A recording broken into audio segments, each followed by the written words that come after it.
દર્શન કરજો કે ભગવાન અર્જુનની સાથે લટાર મારવા નીકળ્યા છે ને એવા સમયે કાલિંદી એવી યમુનાજીની પુત્રી કહેવાય છે, સૂર્યનારાયણ અને તાપ્તીની પુત્રી કહેવાય છે એવા કાલિંદીજી અહીંયા તપ કરી રહ્યા છે. અર્જુનજીએ પૂછ્યું છે જઈને કે દેવી તમે કોણ છો, તમારું નામ શું છે ને તમે શું કરી રહ્યા છો અહીંયા એકલા?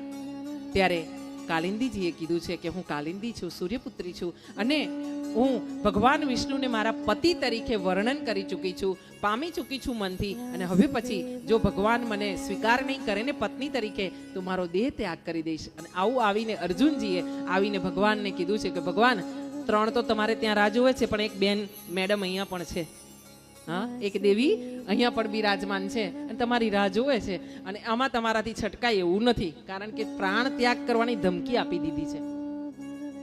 એટલે ભગવાન મંદ મંદ હસ્યા છે અને જેવી જેવી ભાવના લઈને જે સમયે ભગવાન કૃષ્ણને શરણે ગયું છે ને તે વ્યક્તિને તેવી રીતે એની આશા પ્રમાણે એ સમયે ભગવાને સ્વીકાર કર્યા છે. ક્યાંય એવું નથી કીધું કે ના હું તને સ્વીકાર નહીં કરું. કૃષ્ણએ હંમેશા સ્વીકાર કર્યા છે.